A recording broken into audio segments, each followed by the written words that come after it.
Nós estamos aqui para aproveitar esse tempo para tratar em algum assunto da Palavra de Deus. Nós vamos fazer um breve comentário sobre um tema da Palavra de Deus. E o nosso desejo é que o Senhor Deus possa estar abençoando a todos que irão ouvir essa palavra e que Ele possa falar ao coração de cada um. E para isso eu convido para fazermos juntos uma leitura bíblica no Evangelho de Mateus, no capítulo 16, no versículo 16 ao versículo 18. E nós vamos pensar dentro desse texto, nesse tema, a importância da verdadeira igreja. Vamos à leitura desse texto. Versículo 16. E Simão Pedro, respondendo, disse: Tu és o Cristo, o Filho do Deus vivo. E Jesus, respondendo, disse-lhe: Bem-aventurado és tu, Simão Bar-Jonas, porque não foi a carne e o sangue quem tu revelou, mas meu Pai que está nos céus. Pois eu te digo que tu és Pedro, e sobre esta pedra edificarei a minha igreja, e as portas do inferno não prevalecerão contra ela. Então nós encontramos aqui essa declaração preciosa do apóstolo Pedro, onde ele faz essa declaração tão importante a respeito do Senhor Jesus. Tu és o Cristo, o Filho do Deus vivo. E nós vemos que o Senhor Jesus não era um profeta qualquer, não era um líder qualquer, um mestre qualquer. Mas o Senhor Jesus, diferente de todos os outros que existiram, Ele é ao mesmo tempo homem e ao mesmo tempo o Filho de Deus encarnado, o Filho do Deus vivo que se fez homem. E a igreja verdadeira, ela não tem como base nomes humanos. A igreja verdadeira, ela não tem como base dogmas humanos, ou dogmas religiosos, e nem mesmo tradições humanas. A base da verdadeira igreja é Cristo Jesus. Essa base eterna, inabalável, essa base sólida, confiável, em que todas as pessoas que nele depositarem a sua fé serão salvos, serão abençoados, estarão seguros, terão paz, terão perdão dos seus pecados, terão esperança eterna e gloriosa. O Senhor Jesus, então, foi colocado como essa pedra, essa base desta igreja. E é interessante pensar que nesta declaração aqui também do Senhor Jesus, onde ele diz: sobre essa pedra edificarei a minha igreja. A igreja é propriedade do Senhor Jesus. A igreja não é de homem algum. A igreja verdadeira, ela foi comprada pelo sangue do Senhor Jesus. Portanto, ela pertence ao Senhor Jesus. Não é minha igreja, não é sua igreja, mas é a igreja do Senhor Jesus.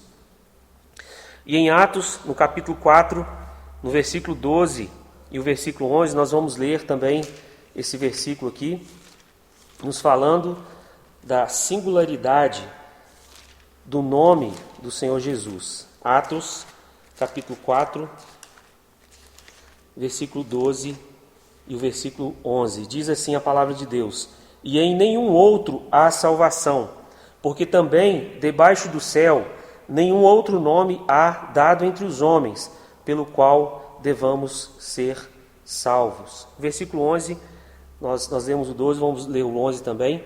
Ele é a pedra que foi rejeitada por vós, os edificadores, a qual foi posta por cabeça de esquina. Então, é bem claro para nós aqui que somente o Senhor Jesus é a base, fundamental desta igreja.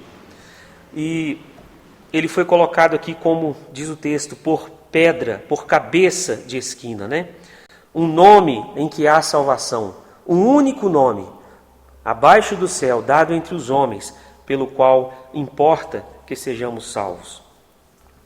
Nós vamos ler também um outro texto aqui em 1 Pedro, no capítulo 2, versículo 4 e o versículo 8. Primeira carta de Pedro, capítulo 2, 4 e 8, diz assim: E chegando-vos para ele, pedra viva, reprovada na verdade pelos homens, mas para com Deus, eleita e preciosa.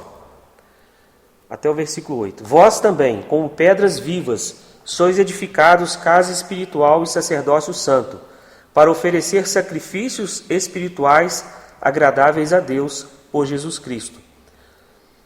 Pelo que também na Escritura se contém: eis que ponho em Sião a pedra principal da esquina, eleita e preciosa, e quem nela crer não será confundido. Versículo 7. E assim para vós, os que credes, é preciosa, mas para os rebeldes, a pedra que os edificadores reprovaram, essa foi a principal da esquina. E uma pedra de tropeço, e uma rocha de escândalo, para aqueles que tropeçam na palavra, sendo desobedientes para o que também foram destinados. Então, o Senhor Jesus é essa pedra, como já temos considerado, a base, essa pedra angular, essa pedra eleita e preciosa aqui, como nós lemos, e todo aquele que nele crer não será confundido. Mas ele é também uma pedra de tropeço para aqueles que não querem o Evangelho, para aqueles que não querem ter um encontro com Deus, não querem acertarem as suas vidas com Deus, porque eles se esbarram em Jesus Cristo. E muitas pessoas, quando nós falamos em Deus, elas até concordam, elas reconhecem Deus, elas reconhecem o grande Criador, Mas quando nós chegamos em Jesus Cristo, quando nós falamos de Jesus Cristo, o único meio pelo qual o homem pode chegar a Deus, as pessoas se dividem. Então o Senhor Jesus, o nome do Senhor Jesus é um divisor de águas para a humanidade, entre aqueles que o rejeitam e aqueles que o recebem, aqueles que creem nele. Então ele é essa pedra angular, uma pedra de tropeço, uma pedra de escândalo para os que tropeçam na palavra. Então nós podemos dizer que a Bíblia também é a palavra de Deus, e a Bíblia é a base da nossa fé, a base das informações que nós precisamos a respeito da pessoa do Senhor Jesus. A Bíblia é o livro da igreja, e a Bíblia, ela traz, lá desde o Velho Testamento, informações a respeito da vinda do Senhor Jesus. E o Senhor Jesus é o tema central da Bíblia. E todas as escrituras do Velho Testamento, elas apontam para Cristo. A lei aponta para Cristo, Então, os profetas falaram a respeito de Cristo. Então, essa palavra que nós temos hoje em nossas mãos, ela é digna de toda confiança, e ela que nos traz essas informações preciosas a respeito de Cristo e a sua igreja. Então, essa igreja, ela pertence ao Senhor Jesus, Ele a comprou com seu sangue, já temos pensado sobre isso, Ele é o seu sustento, nele todo crente está confiado, todo aquele que crê no Senhor Jesus está seguro, E nós temos o privilégio de fazer parte desta igreja verdadeira, não por méritos nossos, porque todos nós, diz a palavra de Deus, somos pecadores, mas pela sua graça nós fomos alcançados, pela sua graça nós fomos perdoados, pela sua graça nós fomos restaurados e pela sua graça nós nos tornamos participantes desta igreja verdadeira. Isso de fato é um grande privilégio, é um privilégio que não se pode medir. E nós temos o privilégio de servir a Deus aqui nessa vida, começar a servi-lo aqui nessa vida, e também o faremos por toda a eternidade. Então, esse primeiro ponto, a igreja pertence a Cristo, nós somos seus representantes, nós temos o privilégio de fazer parte da sua vida e da sua igreja aqui. Portanto, como igreja, nós pertencemos a Ele, somos seus servos, estamos aqui a seu serviço. E o segundo ponto que eu gostaria de pensar é exatamente sobre isso, que nós somos representantes de Cristo aqui nesse mundo, né? Então, esse é aqui nós vemos alguns dos propósitos de Cristo para a sua igreja, dentre muitos, né? De cada um de nós sermos luz no meio das trevas, né? De mostrar aqui nesse mundo a luz do Senhor Jesus. Nós podemos aqui refletir, né, a sua luz para esse mundo que está em trevas. Quando as pessoas elas olham para nós, elas devem ver Cristo em nós, elas devem ver em nós, como cristãos, representantes de Cristo, né? Pessoas que de fato são verdadeiros seguidores de Cristo, pessoas que de fato realmente pertençam à igreja de Cristo e honram esse nome que foi invocado sobre nós. Então nós precisamos pensar nisso, né, que somos representantes de Cristo aqui nesse mundo. Então nós devemos ser luz no meio das trevas, né? Um dos propósitos, dentre muitos, é claro, da igreja também, é que nós devemos ajudar uns aos outros, nós devemos ser cooperadores uns dos outros, nós devemos suportar uns aos outros, auxiliar, né, uns aos outros. Todo aquele que pertence a Cristo, né, todo aquele que foi comprado pelo seu sangue, todo aquele que faz parte dessa igreja, ele deve ser ajudado. E deve haver em nós essa cooperação de uns para com os outros, né, para que nós possamos também ser uma bênção, para que nós possamos ser unidos e para que através da igreja, através da união da igreja, o mundo também possa conhecer a Cristo, o mundo possa olhar para a igreja e ver o testemunho dessa igreja e desejar conhecer o Senhor dessa igreja. Então nós precisamos de pensar nesse propósito também que a igreja ela foi estabelecida, né? Outro propósito é que aqui também nós devemos ser adoradores de Deus, adoradores de Cristo, não somente nas nossas reuniões, né, de adoração, não somente nos cânticos que nós usamos, que enaltecem o nome de Deus, que enaltecem o nome de Cristo, mas também no nosso viver diário, em todos os momentos nós devemos ser adoradores, nós devemos admirá-lo, nós devemos louvá-lo, né? E nós devemos viver então nesse propósito, nessa motivação, né? Já que nós pertencemos a essa igreja preciosa, fomos alvo, né, do seu amor, da sua graça, nós devemos então demonstrar a sua luz aqui nesse mundo, né? Em Atos, no capítulo 1, versículo 8, nós lemos aquele versículo tão conhecido, né? Nós vamos conferir aqui o que diz esse versículo para citarmos corretamente. Encontramos aqui esse propósito, né, pelo qual a igreja existe também. Diz assim, olha, mas recebereis a virtude do Espírito Santo que há de vir sobre vós, e ser-me-eis testemunhas tanto em Jerusalém como em toda a Judeia e Samaria, até aos confins da terra. Esse é o dever né, de cada crente, é o dever de cada um de nós como membros, como participantes dessa igreja de Cristo, sermos testemunhas em todo o mundo. Temos outros textos, né, que nos falam, por exemplo, Marcos 16 e 15, né, ide por todo o mundo, pregai o evangelho a toda a criatura.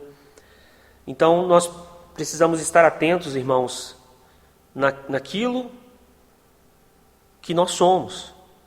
Nós não somos cidadãos desse mundo, nós somos cidadãos dos céus.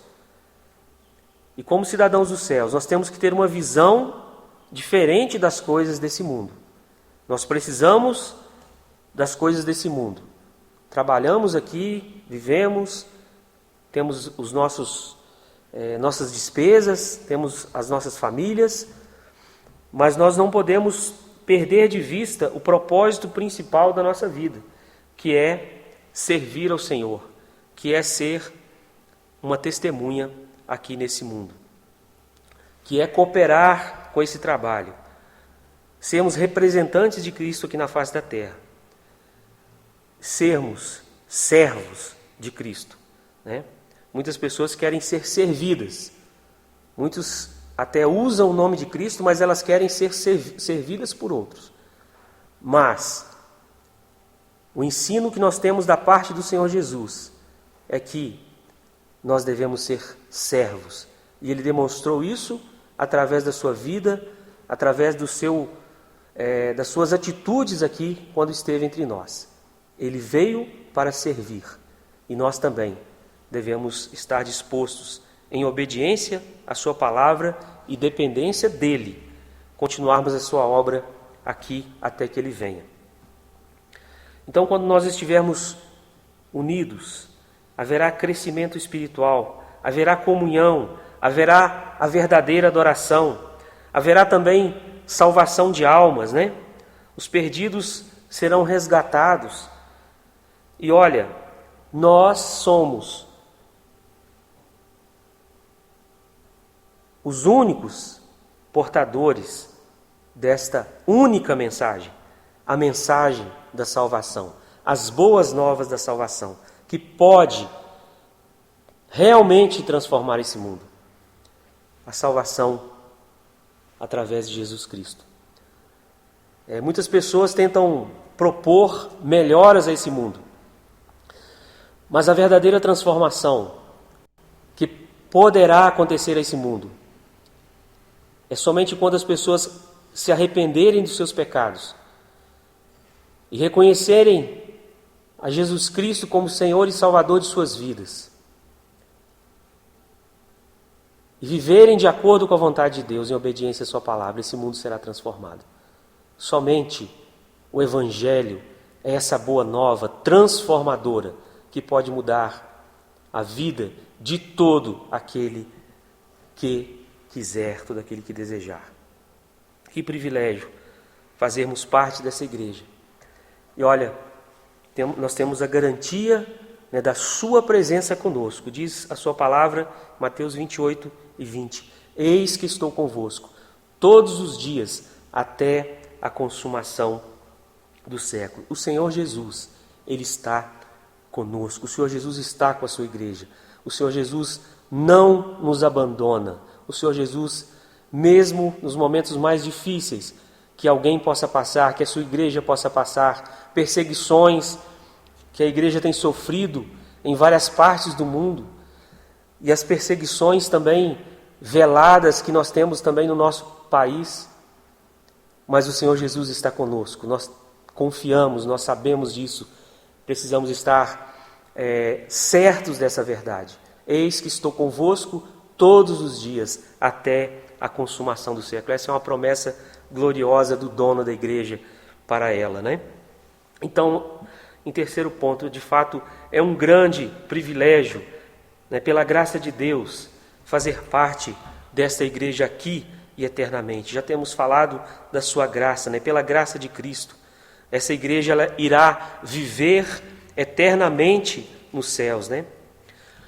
Muitos já partiram ao longo desses séculos, já estão com o Senhor.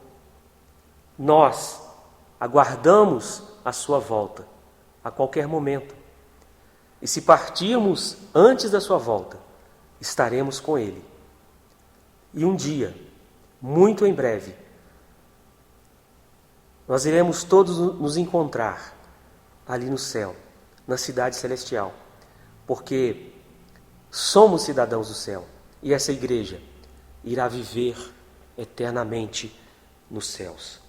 Gostaria de abrir um parêntese aqui, para alguém que possa estar assistindo essa pequena mensagem. Você já faz parte da verdadeira igreja? Eu não estou dizendo se você já é membro de uma igreja, se tem o seu nome arrolado na igreja. Mas eu estou te fazendo uma pergunta. Você já nasceu de novo? Você já é um filho de Deus? Você já tem certeza da sua salvação? É importante pensar nisso. Você já sabe onde estarás após a partida desse mundo? Hoje você pode ser salvo da condenação eterna, reconhecendo ser um pecador e confiando em Cristo como teu Salvador. E como temos pensado, a igreja, ela não são os arrolados como membros em uma igreja local, apenas.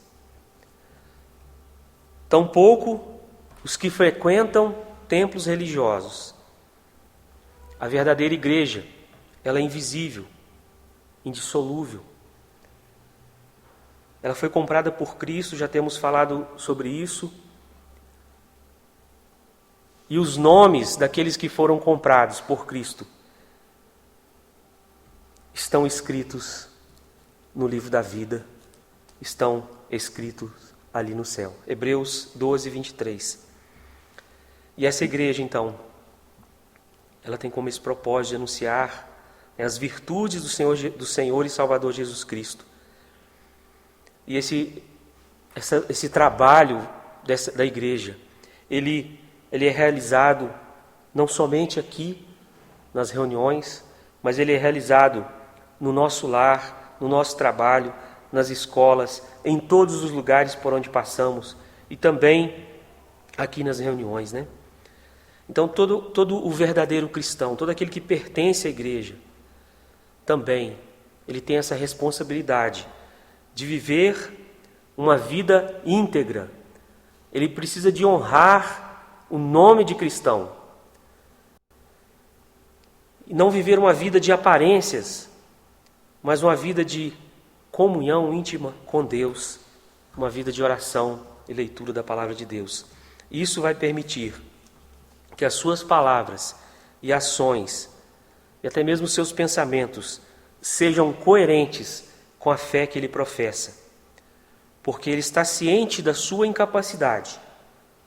Ele sabe que depende da graça de Deus sempre para ter uma vida santa, e somente assim o poder de Deus será manifesto através da sua vida, do seu testemunho, das suas palavras.